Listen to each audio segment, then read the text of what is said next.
The Sound Off Podcast. The show about podcast and broadcast. Starts now. Heather, where did radio start for you? It started for me when I was about 12 years old. Really, truthfully, not like the job portion of it, but the interest in it. I would sit in my room at night because I didn't have a television in my room. I'd sit in my room at night with the radio and switch through all the different channels and listen to the nighttime DJs. And I just really loved that. Sometimes I would call in and talk to them. Of course, they knew I was young, so they never aired any of that because I very obviously sounded like a 12-year-old child. But it started there. And then my best friend won a radio contest when we were in high school. And I got to go to the local iHeart station and walk around. It was to meet an artist, but they gave us a tour of the station. And I remember seeing the big board with all the buttons on it. I said, I want to do that. I want to push those buttons. That's what I want for my life. What was the station and who was the artist? The artist was Sarah Bareilles, and the station, it was a 96.1 contest. I think it was channel 96.1 at the time. Have you ever won a radio contest yourself? No. But then I immediately started working in radio after college. The day I finished my internship, I had a job. And so I've never been able to actually enter radio contests. But for college, you went to Western Carolina, is that right? I did. What'd you take? I did communication with a focus in radio. I actually just recently went up there and did a panel for them, for their radio students. But I used to work at Power 90.5, which was a volunteer station there. And I would do a 12 a.m. to 2 a.m. show where it was just playing whatever. I didn't really like the DJ side of it. I'll be honest. I don't like talking. This is not my natural thing, but I love the touching the buttons. I love the editing. I love the choosing the songs and clipping things together and all of that sort of behind the scenes thing. Did you know what behind the scenes things were available to you when you said, I want to get in there and push the buttons? Was it, I want to be a producer? What does somebody who does not want to be a personality per se pursue? I thought I wanted to be a producer. I thought that, I work for the Bob and Sherry Show now. I thought I wanted to do what I saw Todd do. I thought I wanted that job, but it turns out I actually don't want that job. But that's what I thought. That's what I went to college to try to do, was to be the producer behind the board with all the stuff. And then I had sort of always had a knack or a talent for building communities on social media. I used to run fan clubs for certain bands. I had a very thriving Jonas Brothers fan club back in the day that had millions of people in it that I ran. And so that ended up being the path that I veered off of in radio. Instead of being the person at the board cutting the audio, I ended up doing something completely different that I did not anticipate. When you left university, you jumped right into radio. I did. I got scooped up out of my internship. My internship was with Ace and TJ at the time. And then I got scooped up out of that internship by one of the producers. I went on an interview with the director of digital at 107.9 The Link, who knew one of the producers at the stations I had just interned at. And they spoke very highly of me when I came over. So immediately I had a job, which is a very rare thing. And you started doing exactly what you set out to do, which is to really push the buttons and paint the pictures behind what we're hearing on the radio. Well, so I was part-time as a digital operations assistant to start with. And I wish it was that jump of like immediately doing something super interesting. But what I did for the first several years of my career was put the ads on the website. That was all I did. Now, at least it was still behind the scenes, but I did find it interesting. And I would volunteer myself to pitch in every department I could. But yeah, I did end up behind the scenes, but it took a little bit to get to something that was more in depth. I know it was just a short period of time, but what'd you learn from working with Ace and TJ? I think that I learned that it was going to be a lot harder to navigate through radio than I anticipated. Those stations, they were so big. There were so many of them. There were so many people in that building.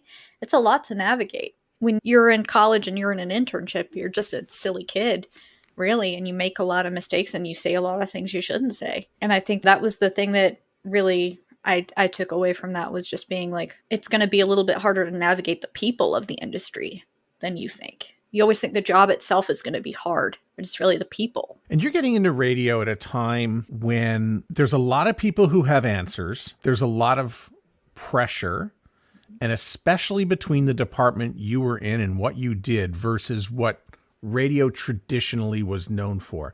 So I'm speaking about the dichotomy between you're in digital, we need digital money. This is on air. We've always relied on this money.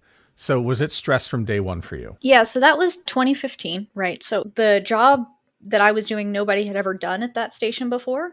When I was working as a digital operations assistant at the Link, nobody had ever done that before. So they didn't know if I was doing a bad job or a good job. They just knew there's revenue coming in and we need to manage these clients. And then when my jobs grew into content on the websites and social media, that's another thing that like there was an immense amount of pressure to never make a mistake, to never get negative feedback, and then everything had to be a smash hit. And I had a lot of people ask me, what's the point of this social media thing? And that was really odd to me. And there, I worked with a lot of really, really much smarter than me individuals then.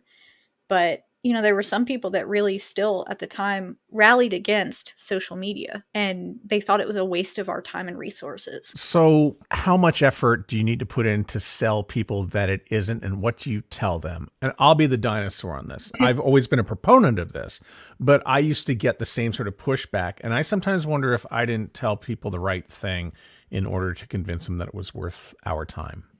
So I am a big now, then I did it completely the wrong way, but now I know you should show them rather than tell them. So if I can show examples, like when I'm talking to students or other people in radio who are struggling with, why do I have to make videos and post them on Instagram? I try to show them the impact. We do this thing for Bob and Sherry. It's a weekly happy hour. And people will sometimes question, that's an extra hour of work. Why would you do that? Why would anybody sign up to do that? Because of the value to the listener. There are some people, that's the only adult interaction they get all week.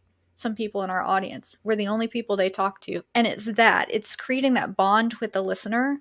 You have to have boundaries and you have to be careful of parasocial relationships, but it's important to also still build a bond and be a friend to the listener and be somebody that makes them feel seen and heard. And so it's so much easier to convince people the power of social media if you show them these instances of people reaching out. And my boss, Sherry Lynch, she is so great at this in that people will send her DMs about their kid being born, and she remembers that they were pregnant 9 months ago. And it's just really creating a community with people. I remember happy hour because I was very bored in March of 2020. And you guys came to the rescue shortly after with happy hour. And I think, well, I'll just sit and watch this. And lo and behold, it's still going. And correct me if I'm wrong here, but I think it's still going because Sherry has that empathy as well. We can't stop this. People are liking this. 4 years later, we're still doing it for that reason. There are still people who, for whatever reason, still can't get out. And it's really nice for them to be able to spend some time with friends. And they make friends in the comments with each other. So it's not just us they're there to talk to. They're there to talk to each other. We have some that call themselves the happy hour besties, and they're always talking to each other in the comments. And that's really that is when somebody asks, hey, what's the point of this social media thing? That's what I'm showing them. That's the proof, because they're always going to remember that we were the ones that brought them together. We're always going to have a place in their mind and their life because of that. Wow. I think back to the 4 years of happy hour. What have you seen from the social media side that you needed to change, or changes along the way to keep this thing sustainable and going? Or how did you grow it? Did you add any platforms, for instance? So once life started to return to normal, we had to change the format a little bit to where we don't do it every week. It is 3 weeks out of every month, because turns out we do have events we have to go back to now. And there's usually about 1 week a month that we all just can't make it. I also try to provide different content, artists, interviews. We've had clients that want to come on and talk to the audience. That's been great. And I try to give the different things that we bring. True Weird Stuff, for example, is a podcast that Sherry does. And so we do one of the happy hours a month around that True Weird Stuff content for just that portion of the audience. So it allows them to have a specific time to talk about the stuff that they want to talk about with us. And that's really the major change I've made, is the formatting. So I'm just imagining, because you did have a very extensive digital life in commercial radio for 6 years. And I can see something like Happy Hour getting shelved after a particular period of time. And instead of evolving it like you have as an independent group, it probably would have been shuttled perhaps in the radio world. Yeah, I was doing something at the Link with a friend of mine. It was What's Up Wednesday, and it eventually did get shelved in a similar way because of time constraints. So I do think it would have been shelved in typical radio fashion because it wouldn't have been seen as important, and it's not what you would consider a major revenue builder. But it's about creating that core group of audience. And sometimes people will see it and they'll say, there were only 300 live watchers this week. Yes, but if you got 300 people in a room with you at an event, you would notice that would be considered a smash hit. So there's also that side of it. In that time that you spent before you left commercial radio and being paid by a company, what if you could tell radio a couple of things about what they're missing about social media and give them a shake, give them the therapy they need?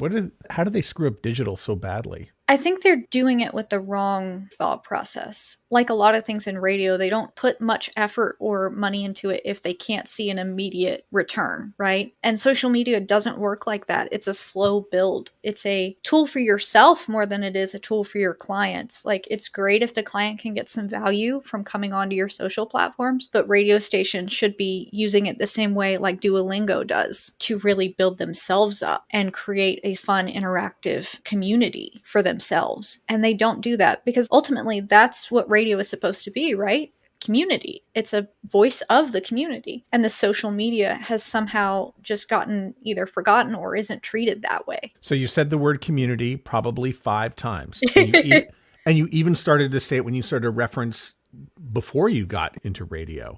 So you've always thought of it as community building. And here we are in 2024 where these are the buzzwords now. Yeah. I mean, this is stuff you've been like practicing all along. And Heather, now's your time. Yeah. It's here. So what did you see 10 years ago that the rest of us didn't? I think I was one of those people that lived my life on the internet. I was a very introverted person. All of my friends joke that I spend 95% of my life online. And it was much truer then than it is now because I'm a big reader. I'm an avid gamer. I do all of these things that are in the internet space. And so I see the interactions. I see the people there. And I see almost that they're lonely. A lot of people are just lonely. And it's even more true post-pandemic than it ever was before. It's fairly well documented a couple times because we've had Sherry on the show and she's talked about making that jump from working in radio to this is now going to be the business. The show is the business. I'm going to buy the show from you. How did you get on that train? You know how you meet somebody and you're just on the same mental wavelength? Like when I met Sherry. Yeah, that's how Sherry and I have always been. And I was going through a really rough time at the stations where, being a young person in radio these days is not easy. And there's no place for you to really grow anymore, truthfully. And one day Sherry said, hey, we want to bring somebody on to do digital. Do you want to do it? And I said, yes, I do. And that just so happened to be March 4th, 2020. And 2 weeks later, the whole world shut down. And you became the most important person on that team for the well, next little while. I would not say that. Sherry is still the most important person on that team. You and I have had conversations before about working in the environment with high stress, where you're frowned upon, treated secondary with the content that you're creating. Yep. It's radio first, it's digital second, and it had a mental effect on you. And to the point where I think I was reading an article that Sherry had written. It goes, well, if we're going to have fun at the radio station, why am I in the bathroom holding this person while she's having a very stressful moment? And you made a reference to young people not being able to connect with what's inside radio stations. Is that changing, do you think? And not that you work in would know, but from what you've heard. I still have a lot of friends, and I will tell you, young people are leaving the industry in droves. And one of the reasons for that is pay, obviously. There's not enough competitive pay. But the other thing is they're not allowed to actually learn. You're put in a job and you're siloed off in that job. There are people that started in promotions gigs and have been in promotions gigs for 5+ years, but can't seem to either move from that assistant job up to a manager or get to another place in the building that they would want to be, and they can't get the opportunities they're looking for. And it's not for lack of talent, and that's the other thing. But radio's lost the art of growing young people up into positions. And I just see so many people my age, I'm in my 30s now, and younger, who were stuck. I stayed in the same department for 5 years. I stayed in the same job for 2 without any ability to grow upward because I didn't fit the stereotype of what they were looking for in that upper level of people. So I want to think about this next one carefully. When you and I spoke at Podcast Movement, an incredibly fair criticism, and one that has stuck with me about this show, is there are not enough young people on the show. And I guess why I don't have as many young people on the show is because I'm not sure what stories they can tell, because they're stuck being order takers and pushing things through. So what stories do you think we need to tell about radio to young people in order to encourage them to come in here? What stories am I missing here that need to come out on this show? I think everywhere in each part of the building, there are interesting stories. I've known people who are promotions assistants putting on some of the most miraculous feats of entertainment for an audience that I've ever seen with a shoestring budget. I mean, just zip ties and hopes. That's what they're running on. And those are, to me, the unsung hero of most radio stations. And I know that they're not often looked at because they're not talkers. They're like me. They were people behind the scenes, but they have some amazing stories to tell. They've done some incredible things. I'm always at awe when I go and I see the event and then realize these people are getting paid probably close to minimum wage, and they've just done this most incredible thing. And they're nice to the listeners, and there are listeners that come to every event and know the names of all the promo staff and come to say hi to them and really love them. Those are stories that are worth telling. Yes, they're young people. Yes, they're relatively new to the industry. No, they may not have a big name or a big following, but there's so much that they do. The same thing with the on-air traffic department that does all of the commercial placements and things like that. They pull together some of the most magical things, fitting all of those spots in during the holidays, and they're working 12, 16 hours. And I worked in the traffic department for a couple of months filling in for someone. So I've seen it firsthand, what it takes to really do that job. And it's high stress because they're catching all of the attitude from upper management and from sales staff and from on-air talent. They're getting it from all sides of the coin when they're just trying to do what is considered just a task-oriented job. And to that, one of the things that I've noticed, whether it's in the US or in Canada, is that when we have those successes, we do not spend any time telling anybody about those successes. No. There used to be a press release that would go out. It would run in allaccess.com, and may it rest in peace.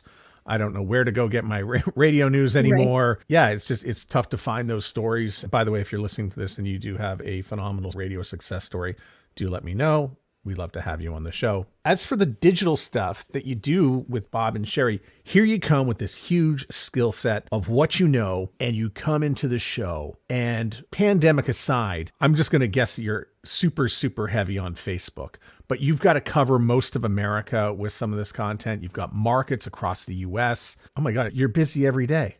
I mean, yeah. Absolutely. And there's podcasts and there's the content from the show.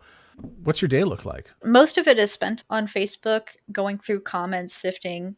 Some of that is moderation. And then, like most of us, I spend several hours trapped in the abyss that is my email. And then there's video editing, right now website coding, website rearranging, like all sorts of things like that. We have a premium subscription that I manage completely on my own. And then I run the happy hour. So yeah, it stays pretty busy and it just floats from one thing to the next, which for me is really good because it keeps me engaged constantly. I can edit a video or create a graphic and then bounce to doing something else when I am done or need a break from it. Because staring at a video, especially if you're editing one that's particularly long, you can kind of become blind to certain things in that video. Name the radio conference. Somebody has talked about subscription radio in some capacity. They are doing it in Denmark, but here you are with Bob and Sherry, and you've got a subscription tier that you can subscribe to. So what does the subscription tier get me, the super user and the super listener? So for us, it's some extra content. So some special exclusives that are just behind there, like recipes or photos when we all are together. Some older stuff that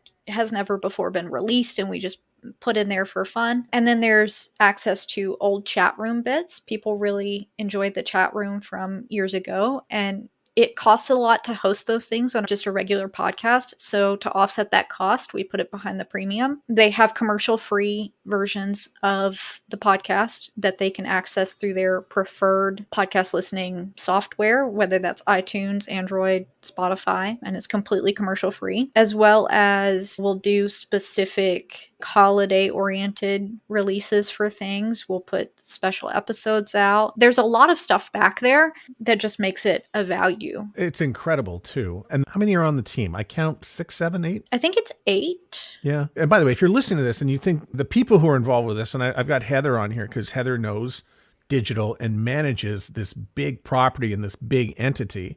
And it's super powerful because I've had Sherry on my show and she shared it on Facebook and kaboom. That was 2,000 downloads. I usually get that in a month. It was 1 share on Facebook and blammo. But Tony Garcia is also part of it in Radio Inc. He's listed as one of the most top 20 influential in radio in America. Mm-hmm. So what you guys are doing really should be copied and emulated. And I really thank you, by the way, for sharing some of this inside stuff. And Facebook is still, is it king really with what you're doing?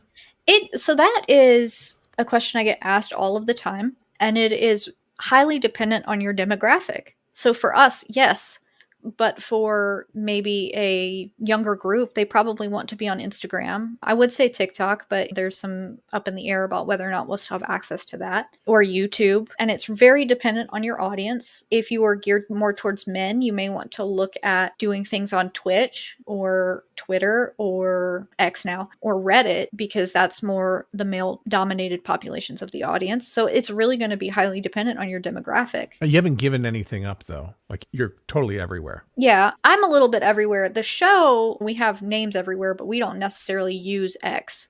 There are some shows that get a lot of value from it. We don't. And I think that's okay. That's one thing I do encourage people to do, is let go of the platforms that, one, bring you no community value. You know, if the community in a place like X, for example, is not your listeners, they're not listening to the show, and it's hyper negative, then you don't need to be there. There's no point for you. It's just going to drag what you're trying to accomplish, which is building a community. I'm so glad you mentioned that because, and I asked the question, I sort of had X in mind. So I don't think I've seen the Bob and Sherry show do much on X in the last 6 months. Mm-hmm. And you let it go. And I'm having a little bit of trouble letting it go. And maybe I should let it go. But yeah, kudos on you for recognizing that. So when it comes to community building, what are you looking for? If I were to get into the Bob and Sherry community, what are the values? What's its ethos? What's the mission statement? So for me, it's creating a positive environment where we can have some laughs, because that's what we do. We're a comedy show where we can have some laughs. And the front focus is always to bring people back to listen to the show. But it's really just about having some laughs with people and making them feel like they're seen and heard. And I know that is like so cliche, but that for me, that's something I have been doing for 6-7 years now, is just trying to make the audience feel like they've got somebody they can talk to. For those who haven't connected to the show, and I don't have Bob and Sherry in my market, how can I listen to the show? So we have a 24/7 Bob and Sherry stream. We have the podcasts, which you can find at bobandcherry.com. And anywhere that you get your podcasts, they're everywhere. And you can find them all over our social medias, which are always Bob and Sherry. On Facebook, it's Bob and Sherry Radio. And that's also where you'll get the happy hour. If you have another 3 hours in your day, and I'm not asking you to do this because this is not commercial radio and I'm not here to make you work an extra 3 hours. But if you had an extra 3 hours and it wasn't going to exhaust you, where would you put the resources in those 3 hours? What would you add on? What do you wish you could have if you had another 3 hours? Oh, I would create unique content on YouTube specifically. Just show unique content on YouTube. That is such an underutilized platform for every radio station, but there is still a lot of value to be found there. And people are like, well, I don't see very much activity and comments on YouTube anymore. People are using it as the resource to search. So that is why YouTube is of value. Yes, there's not a lot of conversation happening there anymore, but it's the resource to search for things. You know, if you're looking for a bit, you might go search it on YouTube, especially if you're just looking for something specific. And also when you're sharing something on social media, a lot of people are going to YouTube to share it because it's a trusted source. And that's the exact same thing podcasters are going through right now, because they're like, oh, I don't do video, but lo and behold, here we are. Last when I saw you, I wasn't doing video, and now here we are doing video when we're putting it up on YouTube. But you've got a little bit more to think about, more than I would, because you've got the Bob and Sherry Show, you've got multiple podcasts that you need to consider, multiple properties. So when you're driving people to the product, do you drive them to the podcast? Do you drive them to Bob and Sherry Show? Do you drive them to happy hour? How do you use that marketing of YouTube and the power of YouTube? That is such a goal-specific question. We try to make blanket statements in this industry too, where it's like, oh, this is always what we're doing here, but it's really specific. If I'm trying to drive listeners to True Weird Stuff, I'm going to drive them to that podcast directly. If I'm trying to drive people to happy hour from YouTube, I'm going to drive them to Facebook directly. And it's going to be dependent on what I'm trying to do. If I want to drive premium subscriptions, I'm going to use all these different tools to push them to that funnel of place that I want them to go. And it's so dependent on what you're trying to do. If you're trying to boost listeners, you always want to push to the audio directly. Do not make someone jump through hoops to get what they want. I love it. What's in it for the listener, right? Yeah. Yeah. And make it easy. I mean, make it easy. Would you ever, not that you would be cheering for such a thing, but because there are people doing this, but hey, I hope there's no more TikTok, so that's one less thing to worry about. I love TikTok, so I really hope no, because I want to do so many things with TikTok. There's so much. The power of audio and discovery on TikTok is so amazing. So like, I don't want that. But also I do a lot in a day.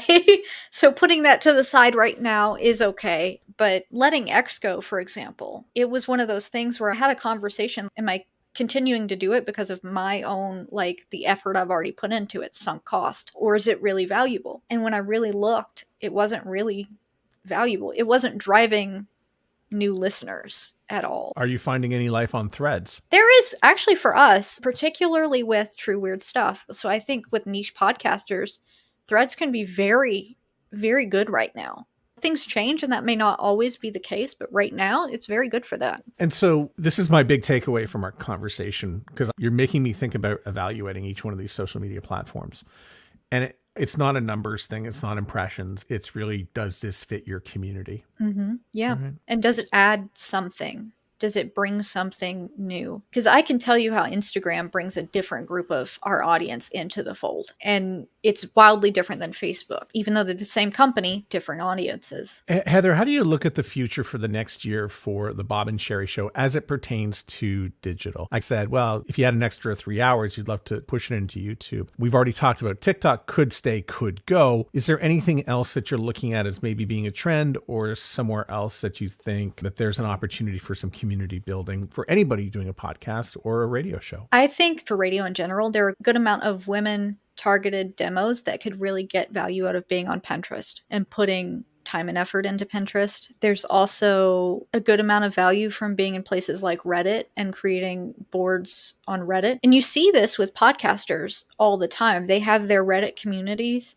and there's conversations in Reddit happening. So I think there is value there. And that's one thing in the next year I see myself doing more of, is creating more of that community feel in places like Reddit and Pinterest. Heather, thanks so much for doing this. This has been a long time coming, and thanks for waiting out the 2 years when I said, we'll get to it next year.